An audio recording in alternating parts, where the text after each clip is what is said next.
Dear students, a very good afternoon to all of you. Here I am Dr.Hari Prasad Goenka, Associate Professor and HOD in the Department of Commerce, Rabindranath Tagore University. I welcome you all to this online class, GST in India, a simplified overview, part 4. Today's class is very important for you because in today's class I shall discuss the concept of GST with a practical example in a very simplified manner and two vital points: implications of double taxation and cascading effects of taxation, along with a slight touch of input tax credit. So watch the full video till the end, and also note that to know the basic theoretical part of the GST, you should go through my part 1, 2 and 3 video so that you can follow today's class very well. So without wasting any time further, we will concentrate on the next slide.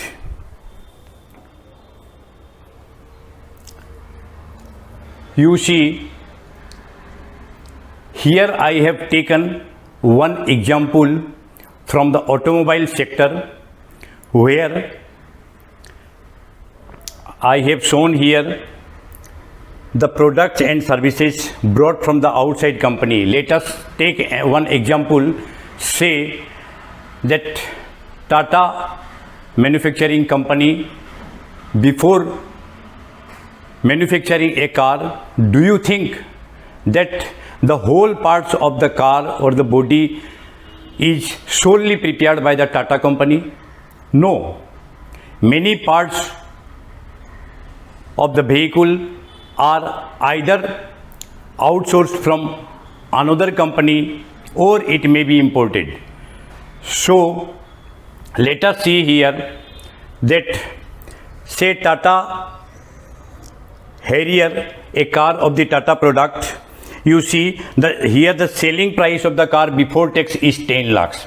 Now 10 lakhs, how the cost comes to 10 lakhs? Here the Tata company tire is not manufactured by the Tata company. Let us say that costing rupees 50,000, tire has been brought from other companies. Engine from the other companies has been brought for 50,000, gearbox for 50,000, touch screen and music system for 50,000, and other services, say designing, decorating and painting, etc., 50,000. In this way we have seen that total 2,50,000 has been outsourced from other companies. And if the assumed tax rate is say 10% in all cases, then 50,000, 10% is equal to 5,000. In each cases 5,000, total 25,000 has been tax paid by the Tata company to the other company. So here we have seen that Tata company has incurred a cost of rupees 2,50,000 plus 25,000 tax paid to the other company on his own product. And manufacturer's part of the cost is, we have assumed, all these are assumed figure and make it simplified for you, so that I have taken 50,000 and all these imaginary figure. So 6 lakh is the cost of the car. Now you see that say manufacturer profit is suppose 1,25,000, then ultimately the cost of the car comes to 6 lakh plus 125 profit, and here 25,000 tax paid by the Tata company, and 250 the cost of the goods or the product which has been brought from the other company is 250. So total cost comes to 10 lakhs. So here important to note is that if the Tata company is going to sell the car, and again we take that uniform rate is 10%, then on 10 lakhs 10% tax, 1 lakh tax will be charged by the Tata company. So ultimately 10 lakhs of the price of the car and 1 lakh is the tax. So total cost, total selling price will be 11 lakhs.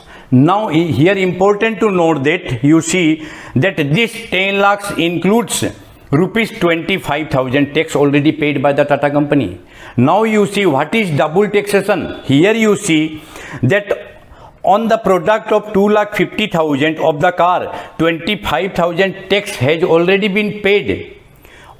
Again, in this price of 10 lakhs, this 250 is included. So on 10 lakh, 10% means 1 lakh. Here again we are paying 10% tax. So in this 1 lakh, 25,000 tax is already paid. It should have been deducted. But earlier, no credit was given for that 25,000.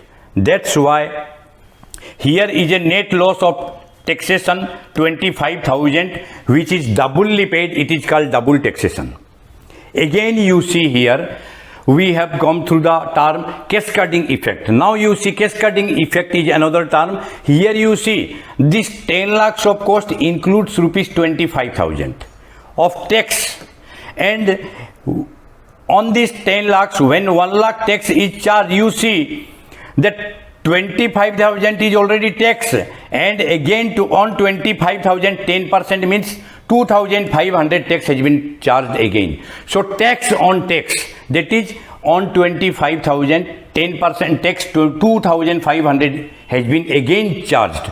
So tax on tax is called cascading effect, and on the product the tax is repeated, it is called double taxation. So there is a difference between the two terms, double taxation and cascading effect. Here you see below, double taxation comes to 25,000, cascading effect is 2,500. Now let us assume that say that Tata company has sold the car to its dealer, and dealer will again sell the car further. Then suppose the dealer will purchase the car at 11 lakhs, and suppose the profit is again 1 lakh taken by the dealer. So 11 lakh plus 1,000, it comes to 12 lakhs. On 12 lakhs, again 10% tax, so 1,20,000 will be tax again charged. Now you see the total selling price to the retailer or the customer will be 13,20,000 of the car. Now you see how taxation impact goes on increasing and a burden for the consumer. You see here 25,000 tax is paid, again then 1 lakh tax has been paid, again 1,20,000 tax has been charged from the customer. So tax on tax 25,000, 1 lakh, then again 1,20,000 you see. But under the GST system you will find later on that out of this 1,20,000 earlier paid 25,000 will be deducted, again 1 lakh earlier paid, it will be also deducted. Finally consumer will have to pay only 10% overall on this price. All the price which have been paid as tax will be deducted, or that is called as input tax credit benefit. We will discuss more clearly in our next example. So time being, we should proceed to the next slide. I think it is clear to you. So please concentrate on the slide. Here I have taken one example of a poor family. Let us assume that the poor family has a monthly budget of rupees 5,000 only, and where it is equally distributed 1,000 for each expenditure. Let us say on fooding 1,000, on clothing 1,000, family care 1,000, transport 1,000, entertainment 1,000. So total 1,000 is equal to total for 5 items. It will be 5,000 total expenditure of the company, of the family.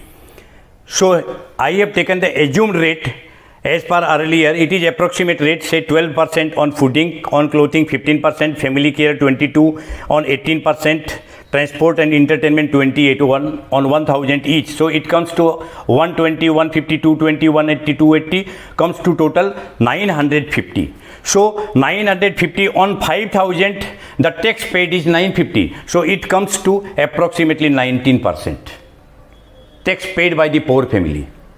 Now you see under the GST system the rate is varies from say 0, 5, 12, 18 to 28%, and 28% is for very few items. So however I have taken half of the 28, that is 14% in an average say. So it comes to 140 in each case, ultimately comes to 700. So if the total tax paid by the family is 700, that it comes to 14% only. Now you understand, here you see that a family incurring an expenditure of rupees 5,000 is paying 19% tax out of their income, and after GST they are paying 14%. So there is a margin of 5%.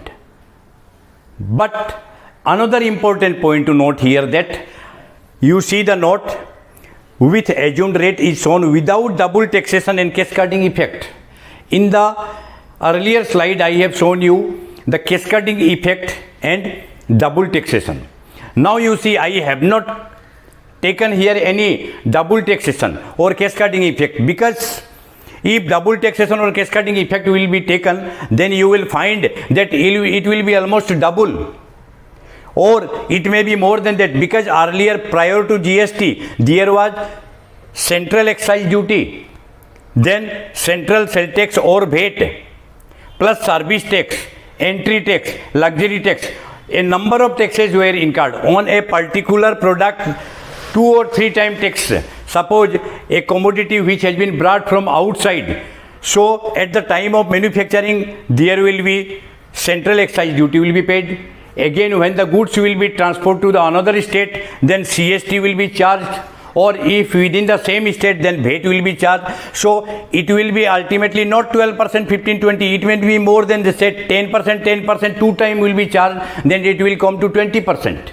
And service tax is again charged. Suppose in case of entertainment, service tax is charged, it is charged separately. So in this way we will find that the difference will be much more. It will be not less than, say, it will be more more than double. It will, if it is 14%, it will be definitely more than 28%. So we can say that with this simple example, that under the GST system, the consumer or a common layman is benefited, because his amount which is dedicated from his pocket out of his hard earned income will be definitely half of the earlier amount which has been paid under pre-GST period. So at the end of the class today, I remind you that in the next class I shall be discussing another practical example where I will show you the flavor of input tax credit, because here in nutshell I have taken the input tax credit under the dual GST system, how central and state taxes are bifurcated, and how the benefit of input tax is taken by the sellers. It will be discussed in the next class.